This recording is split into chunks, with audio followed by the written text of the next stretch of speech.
Imagine this. Two teenage boys, once inseparable, now standing face to face in a park, one with a knife. One is walking away from the encounter, and the other is bleeding to death on the ground. It's a scene that plays out all too often in headlines. But what if I told you this wasn't just a random act of violence? What if it was a moment that had been building for months? A friendship torn apart, trust shattered, and a chilling betrayal that would end in murder. Pharell Garcia, just 15 years old, was stabbed in the heart by his former friend in the middle of a park in Hackney. A 16-year-old boy, who cannot be named for legal reasons. The attacker fled, leaving his victim to die alone. But what truly led to this unspeakable act? Was it a sudden outburst of rage, or something darker, premeditated? Was the knife merely a tool in a larger story of obsession, violence, and a tragic loss of control? This is the story of a friendship that turned deadly. A case that will keep you questioning. What could have driven one boy to kill another? And, more disturbingly, could it have been prevented? Stay with us as we dive into the chilling details of this case, an investigation that would reveal shocking truths, and a trial that ended in a manslaughter conviction. But the real question remains, why did it happen at all?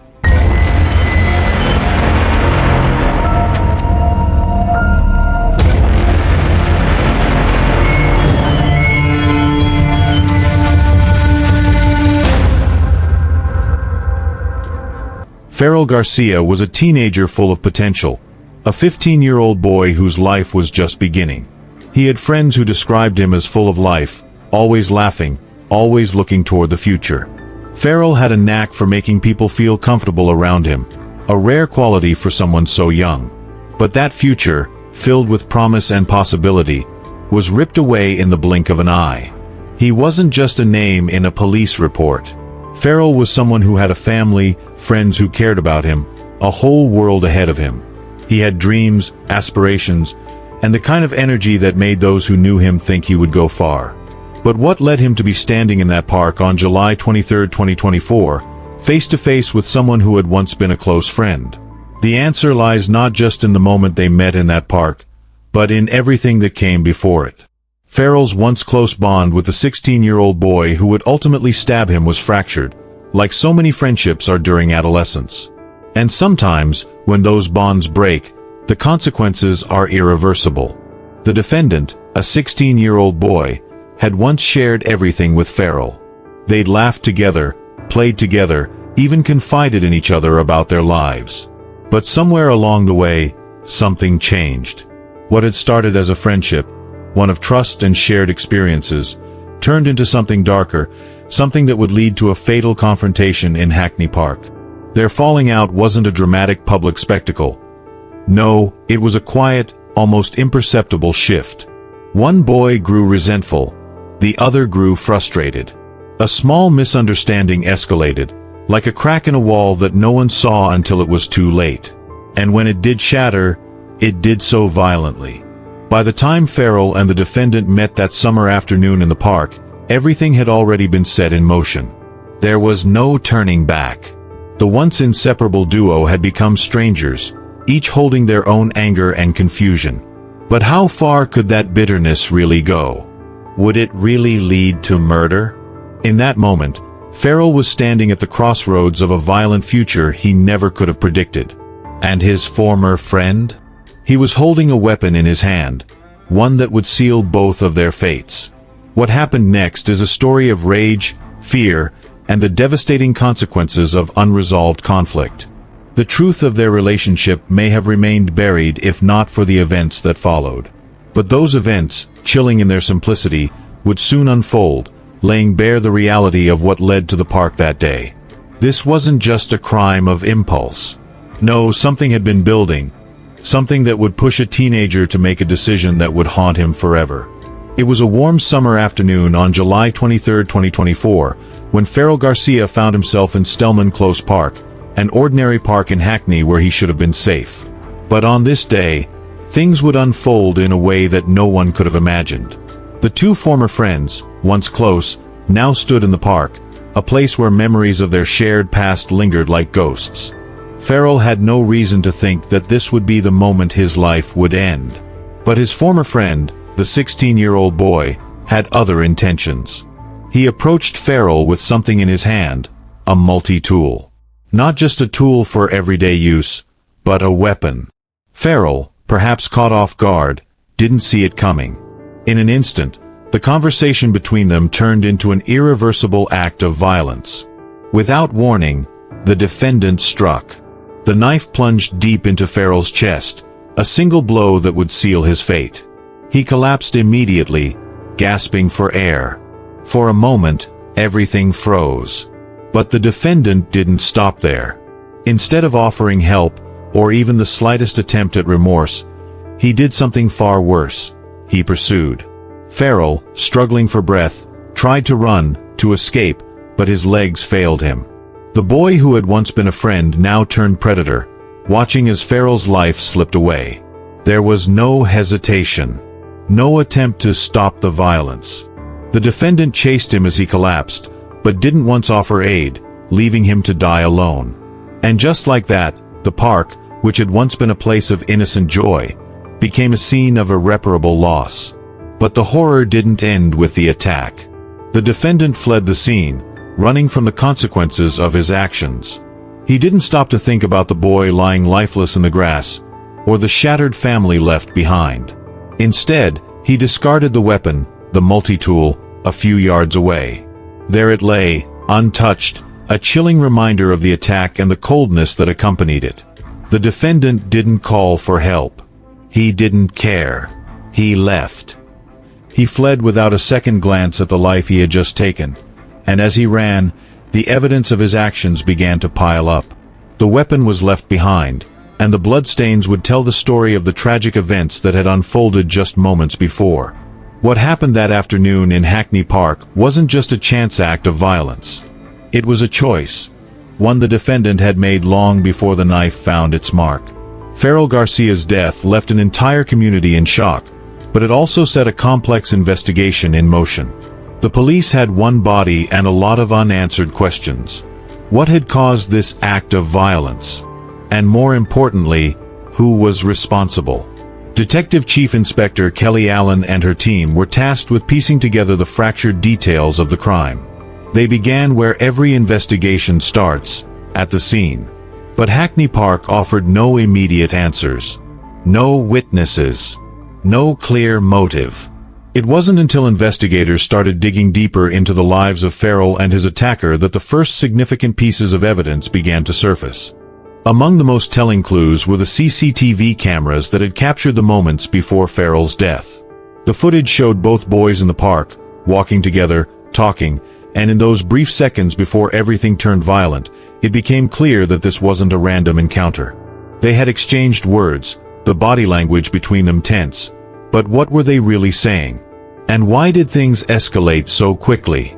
It was this footage that confirmed what would later be revealed through other sources. There was a history between the two. A history that hadn't been erased when they met that day in the park. But there was more. Much more. As investigators sifted through the defendant's online presence, they discovered something deeply unsettling. Messages between the two boys on Snapchat. Words exchanged in the days leading up to the stabbing painted a picture of a relationship filled with tension and resentment.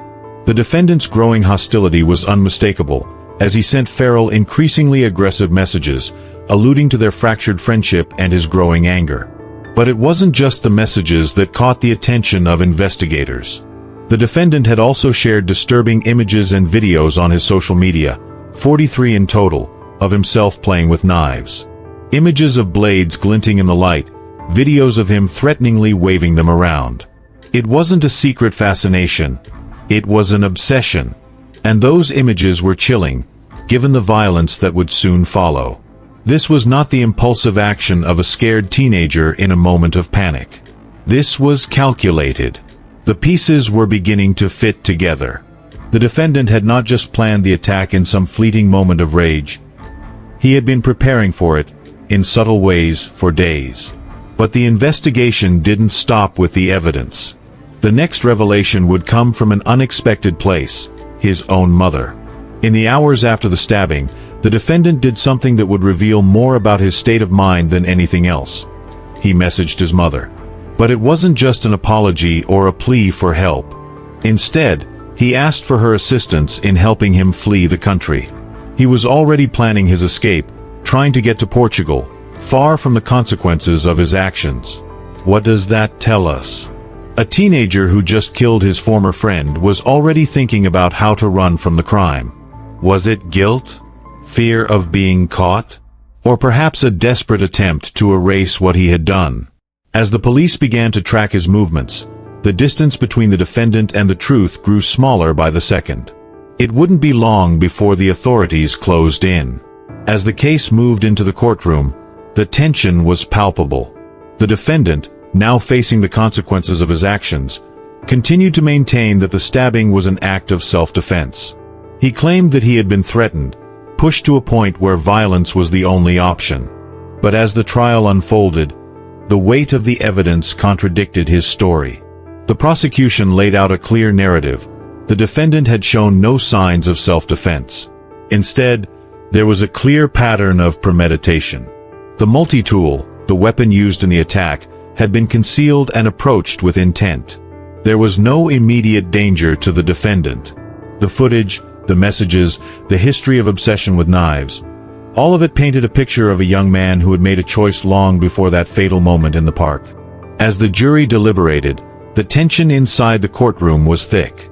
They would have to decide between murder and manslaughter. In the end, after just 15 hours and 39 minutes of deliberation, the jury returned their verdict. Manslaughter. The defendant was found guilty, but not of murder. The decision spoke volumes. There was premeditation, yes, but the intent to kill, in their eyes, was not as clear-cut as murder would require.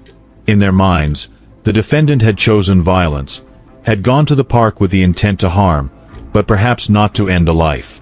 It was a decision that reflected the complexity of the case. Was this an impulsive act of rage, or was it the culmination of something far more calculated? But that decision raised a deeper question. Why? What drove a 16-year-old boy to make that choice? What pushed him to pick up a knife, to chase after a friend, and to leave him to die alone? The defendant's fascination with knives was no secret. He had shared images and videos, shown a consistent obsession with blades. But could this fascination explain what happened that day? Or was it a symptom of a deeper issue? Psychologists would later suggest that his emotional instability played a crucial role in the crime. A history of violence in his past, a fractured relationship with Pharell, and a young mind struggling with emotions he couldn't process all came together in that park. This wasn't a crime of a momentary lapse in judgment. It was an act that, in many ways, had been building for months. His decisions weren't just impulsive, they were the culmination of internal turmoil. A teenager with a fascination with control, with power, and a friend who became a target for all those feelings. But why Pharell? What had pushed their bond to this breaking point? Was it just the fallout of their friendship, or was there something deeper, something the defendant could never express? The answer might never be fully known. What is clear, however, is that this wasn't a simple case of self-defense gone wrong. This was premeditation, a decision to choose violence when other paths remained open. The trial was over. The conviction had been made. But the story didn't end there. The questions, the reasons, the motivations, they would linger long after the gavel fell. In the heart of Hackney, where Pharell Garcia had grown up, his death reverberated through the streets, leaving a profound emptiness. Hackney, a tight-knit community, now found itself grappling with the loss of a young life, a life that had so much promise. The shockwaves of his tragic death echoed in the hearts of those who knew him best. Friends, family, neighbors, people who had watched him grow, only to have him taken away in an instant. Pharell wasn't just another victim in a city where violence is often reported in headlines. He was a son, a friend, a classmate. His absence was felt in every corner of the neighborhood. Friends spoke of how he'd been full of life, always laughing, always trying to lift others up, and how hard it was to even picture Hackney without him. His family struggled to come to terms with the harsh reality that Pharell, with all his potential and his warmth, was gone. A friend of Pharrell's summed it up simply: he didn't deserve this. He was just a kid, trying to live his life. Community leaders reflected on how his death represented the deep-seated problems that youth violence had on families. The pain of a life lost was only compounded by the inability to find peace in a place where anger, resentment, and hopelessness sometimes seemed to overshadow opportunity. Community came together to mourn, holding vigils, sharing stories of Pharrell's kindness, and trying to reconcile the vibrant young man they had known with the tragedy that had unfolded in their park. In moments like these, grief often morphs into a quiet resolve to never forget, even when the pain of it all is too much to bear. But no matter how many candles were lit or how many words were spoken, the gap Pharrell's death left behind would never truly be filled. It was a reminder of the devastating consequences of unresolved conflict, how anger, when left unchecked, could not only destroy lives but an entire community's sense of peace. And while the community tried to heal, the legal proceedings continued. The defendant, now convicted of manslaughter, faced a sentence that would forever alter his life. In April 2025, he would be sentenced, but it wasn't just the legal system that would determine his fate. There was the emotional toll on both families: the family of the victim, who would never see their son again, and the family of the defendant, who now had to come to terms with the boy they had raised, and the boy he had become. For the defendant, the years ahead would be marked by the consequences of his choices. The psychological weight of what he had done would follow him for the rest of his life. Could he ever truly understand the magnitude of his actions? Could he ever atone for taking a life, especially one that had once been a friend? And for Pharrell's family, the pain wouldn't end with a sentence. Their loss was irreplaceable, a wound that time couldn't heal. The justice system would try to bring closure, but it could never bring Pharrell back. As we reflect on the tragic loss of Pharell Garcia, it's impossible to ignore the broader implications this case carries for our society. The events that unfolded in Hackney Park raise difficult questions about the impact of youth violence and the role that social media and personal grievances can play in escalating conflicts. We are faced with the uncomfortable reality that a single moment of rage, fueled by unresolved emotions, can lead to irreversible consequences. How do we, as a community, confront this issue? How can we prevent the next tragedy before it's too late? And what role does each of us play in fostering an environment where young people can resolve their differences peacefully, without resorting to violence? This case, while specific in its details, serves as a stark reminder that the wounds of unresolved conflict go far deeper than just the individuals involved. They ripple through families, through entire communities. And the truth is, we may never fully understand what drove this young boy to make the choice he did, but we can't ignore the lessons it teaches us. If you're moved by Pharrell's story, take a moment to reflect on the emotional toll of violence, not just on the victim, but on everyone it touches. What can we all do to ensure that this cycle ends? How can we advocate for peaceful conflict resolution in our own communities? Share your thoughts in the comments below. Let's keep the conversation going, because it's only through understanding and action that we can hope to make a difference. Thank you for watching. Please like, subscribe, and hit the notification bell for more investigative stories. Stay safe, and remember, every story matters.